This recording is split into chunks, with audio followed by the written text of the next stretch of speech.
Fala aí pessoal, tudo bem com vocês? Sejam bem-vindos ao canal Aula do Tarek. Eu me chamo Tarek Abrahim, sou professor de História e no vídeo de hoje a gente vai falar a respeito de samba, carnaval e Era Vargas. Bora lá?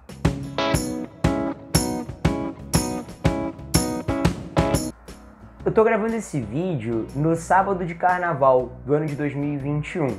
Só que esse é um sábado de carnaval um tanto quanto diferente, porque vivemos a pandemia mundial da Covid-19. Portanto, os festejos, os blocos e até mesmo o desfile das escolas de samba foram todos adiados, e adiados até o presente momento para o mês de julho, e quem sabe se eles poderão acontecer de fato esse ano. E a grande questão que eu estou querendo propor aqui nesse vídeo é tentarmos entender em que momento ou a partir de que processos o carnaval na cidade do Rio de Janeiro se tornou essa experiência de tal maneira importante que hoje nós reconhecemos várias modalidades, várias áreas da economia da cidade que vêm se prejudicadas pelo fato de não haver carnaval em virtude da doença, em virtude da pandemia da Covid-19. Como que o Rio de Janeiro se torna essa cidade que tem esse potencial de atração turística em face desse grande evento, dessa festa que é percebida como uma das festas mais procuradas pelos turistas no mundo inteiro? Bom, para isso, para a gente tentar compreender esse processo, vamos voltar no tempo e vamos falar sobre uma época da história do Brasil muito importante, que é a chamada Era Vargas. A Era Vargas é um período histórico que se estende de 1930 até 1945. Ela é dividida em três grandes momentos, por conta das formas de governo que Vargas se valeu para estabelecer o seu poder no país. O primeiro momento seria o governo provisório de Vargas, de 30 até 34. O segundo momento, o governo constitucional de Vargas, de 34 até 37. E, finalmente, a ditadura do Estado Novo, que se desenrola de 1937 até 1945. É exatamente nesse terceiro momento do governo de Vargas que vamos concentrar mais a nossa atenção, ainda que as características desse terceiro momento já fossem reconhecidas nos momentos anteriores, só que de uma maneira mais velada, mais tímida, ou pelo menos não tão ostensiva como aconteceu na época ditatorial.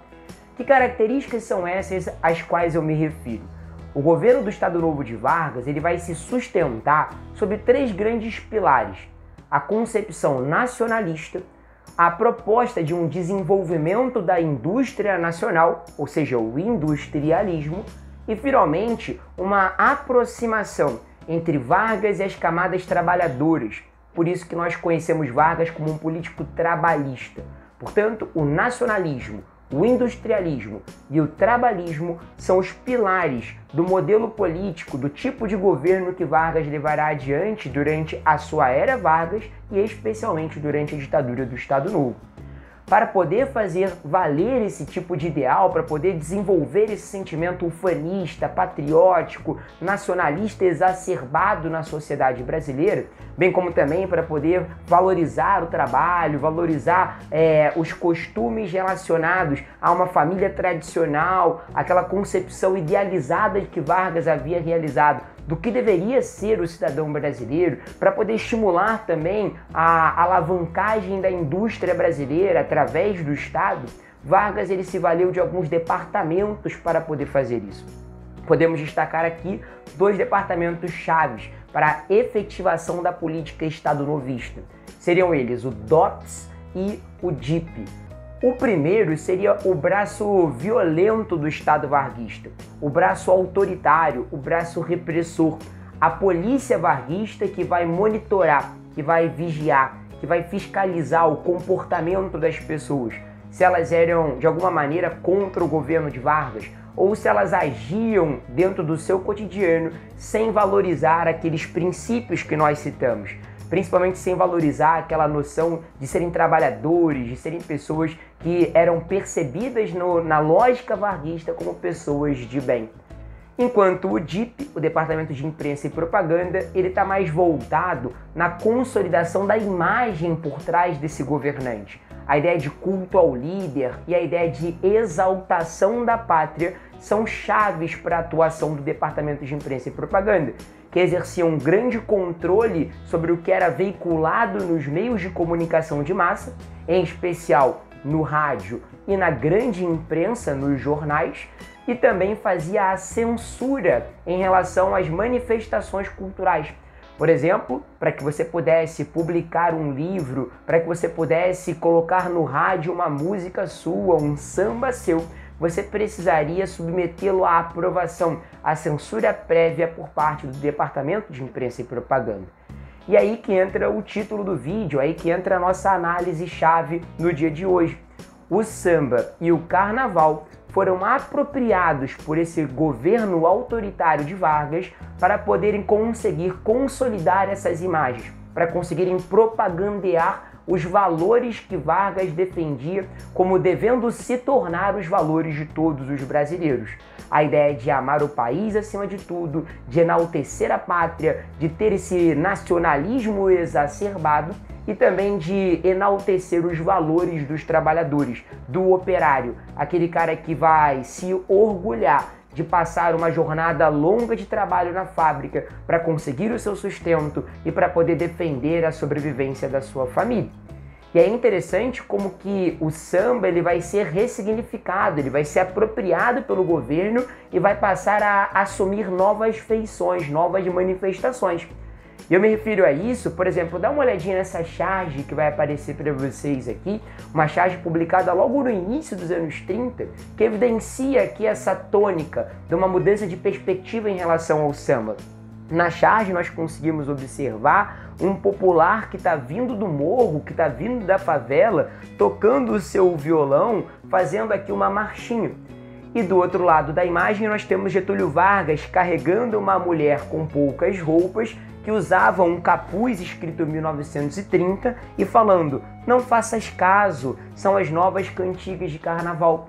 Essa charge mostra como existe aqui um impacto, um encontro entre o samba popular, o samba do morro, o samba da comunidade e os ideais que Vargas está pregando para o país. A mulher refere-se, a mulher representa a nação. 1930 foi o ano em que Vargas chegou ao poder através do golpe que ele promoveu, que entrou para a historiografia tradicional como a Revolução de 1930. Então Vargas estaria levando o Brasil consigo, afastando esse Brasil do samba tradicional, do samba do morro, do samba da comunidade. Porque esse samba da comunidade, esse samba da favela, ele se notabilizava por valorizar coisas que eram contrárias ao projeto varguista. Por exemplo, a malandragem, a vida da noite, a vida da festa, a vida da diversão, da brincadeira, e não a vida do trabalho, a vida do operário, a vida da família regrada, que cumpre hora, que tem jornada e que é devotada ao Brasil e a Vargas acima de tudo. Portanto, Vargas entende, dentro do seu aparelho ideológico de Estado, que era importante que o samba passasse por uma nova roupagem, assumisse novas características, novos formatos. E uma das maneiras de conseguir manipular esse samba, tirando essa raiz, essa essência, esse suco concentrado de comunidade, das pessoas mais pobres, que estavam ali usando essa manifestação artística e cultural para expressar os seus valores, para expressar os seus desejos, Vargas entende que um caminho para conseguir mudar essa roupagem seria através do carnaval. É justamente durante o governo provisório de Vargas, em 1932, que nós vamos ter o primeiro desfile de escolas de samba. E logo nesse primeiro desfile de escolas de samba, nós já percebemos que as escolas que levam ali um samba enredo para a avenida adequam o seu discurso aos valores defendidos pelo governo Vargas. E lá durante o Estado Novo, através da atuação do Departamento de Imprensa e Propaganda, haverá de fato uma triagem, uma censura, uma operação de escolha daquilo que poderia ser cantado na avenida, aquilo que não deveria ser cantado na avenida. Que tipo de vestimentas, que tipo de fantasias eram aceitas, até mesmo o tipo de instrumentos musicais que poderiam ser usados pelas escolas de samba tinham ali significados.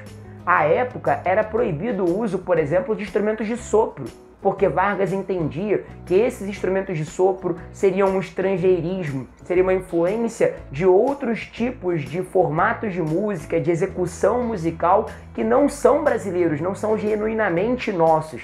Então vamos nos concentrar na percussão, vamos nos concentrar no ritmo do samba como ele surge aqui no Brasil.